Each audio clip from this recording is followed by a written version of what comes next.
All right, Calculus 12. This is the quiz that I emailed out to you guys last week. I figured I'd go through some of these questions because it's kind of important to think about what are we looking for, what did we recognize, and how are these going to be marked. Okay, so the first one is an integration. This is x squared and the ln of 6x. Now remember, we knew what the derivative of ln was, but we didn't know the antiderivative of ln. Now, we have figured out that the antiderivative of ln x is, what is it, x ln x minus x kind of thing. Okay, yeah, but that's pretty complicated. So this is two different parts. Remember, integration by parts. Let's try this. So if I'm going to do an integration by parts, integral of u dv is equal to uv minus the integral of v du, ultraviolet voodoo. I need two parts, u and dv. U, I'm going to do the derivative. dv, I'm going to do the antiderivative. So it's easier to do the derivative of this one. So let's say this is the one I'm going to do the derivative of. So u is ln of 6x, which means the derivative of ln 6x is 1 over 6x, well, times the derivative of the inside, which is 6. Hey, that's 1 over x, exactly, dx. Okay, so that's my u. Now the other one is going to be dv. That means dv is x squared dx, which means doing the antiderivative, v is 1/3 x cubed. Okay, so here we go. So this entire thing is equal to uv minus the integral of v du.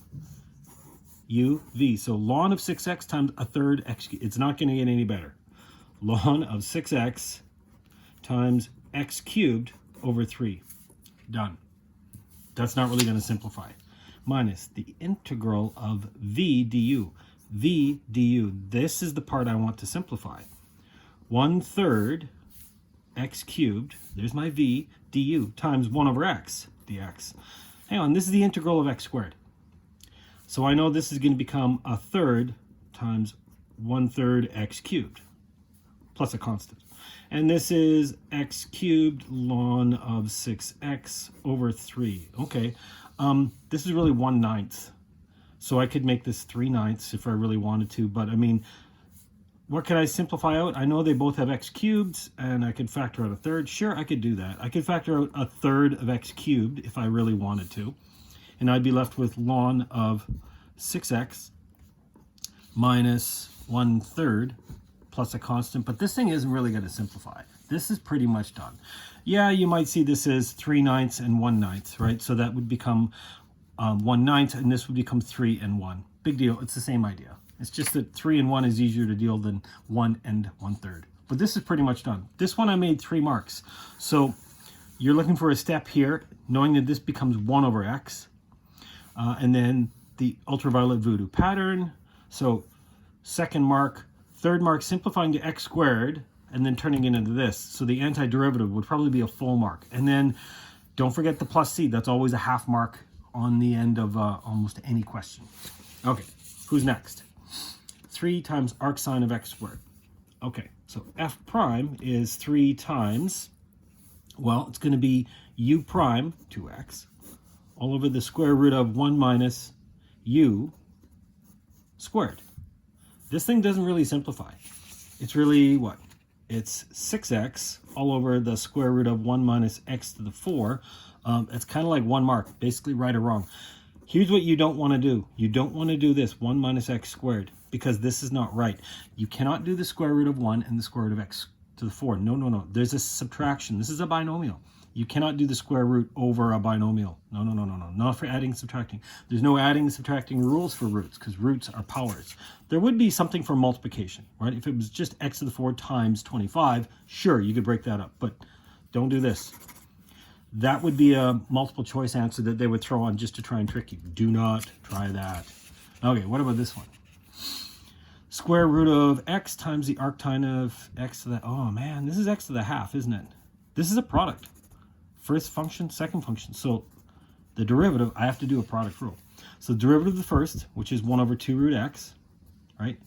1/2 x to the negative half, times arctan of root x, plus, now the derivative of arctan root x is 1 over 2 root x all over 1 plus u squared. This is just root x squared. This becomes 1 over x. times, oh yeah, times root x. Don't forget that. That's all on the end. That's from the product rule. F prime g, this is g prime f. All right, so this is the derivative of the inside, u prime, all over 1 plus u squared. I know this is just going to become 1 plus x. And guess what? These cancel. So this becomes 1/2 over 1 plus x. What's this? This doesn't really simplify. This is really arctan of root x all over 2 root x. I could probably simplify this. Don't put a half over something. That's like saying times 1/2, right? So in other words, you can see this is 1 over 2 bracket 1 plus x.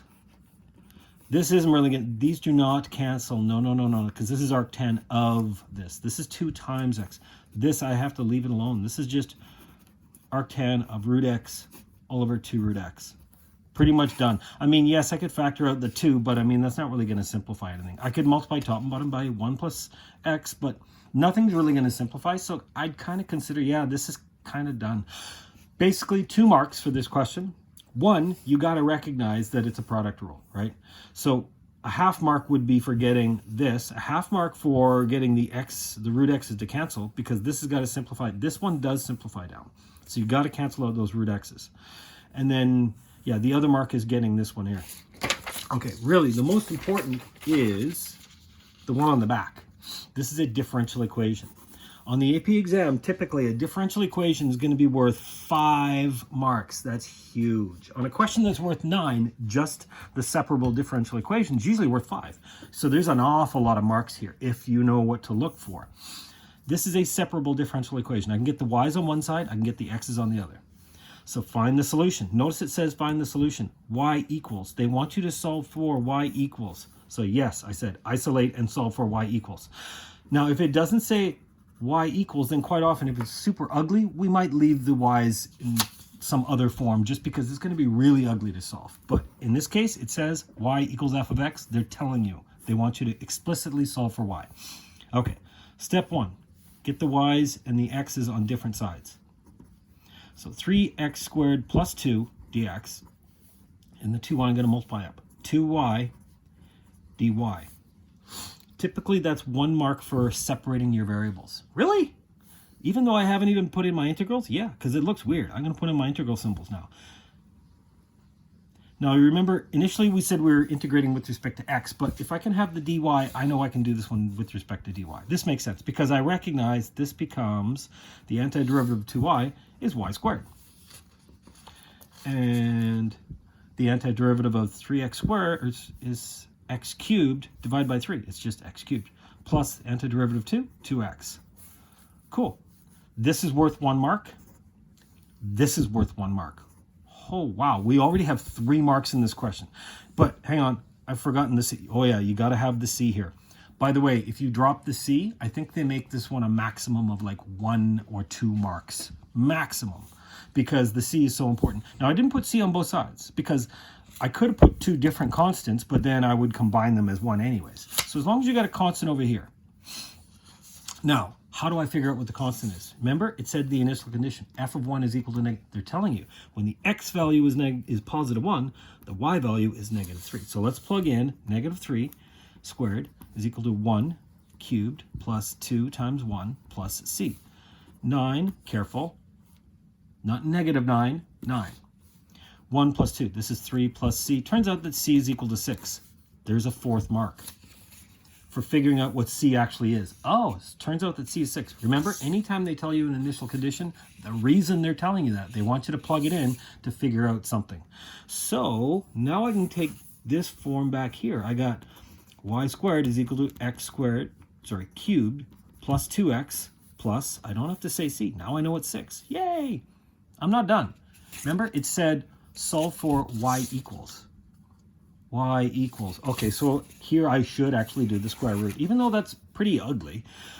Y is plus or minus the square root of x cubed plus 2x plus 6. Careful, it's the square root of the whole thing. Don't just do this. No. It's the square root of the entire thing because I'm taking the square root of the entire side. There we go. Now I've got my 5th mark. No. Remember, it's not plus or minus. No. The y value is, by definition, minus. It's minus 3. Oh, be careful of that. So it's not plus or minus, it's minus. They told you y was minus 3. So in other words, if I was to plug in negative 3, this turns out to be negative only. So that negative is worth an entire mark. 5 full marks for this one, right? So normally, yes, you could say plus or minus, but then a lot of people show, oh, look, the y is equal to negative 3. That means it's not plus or minus, right? Because I know that. This is an easy thing to forget about. Now, I noticed they said y is equal to minus 3. Now, what if they said f of 1 is equal to positive 3? Then you could have completely forgotten about the plus or minus and still gotten the question right. For that reason, they usually make it minus, just because a lot of people can drop the plus and it doesn't make a difference. But you drop the minus, it does. Okay, always be aware of a differential equation.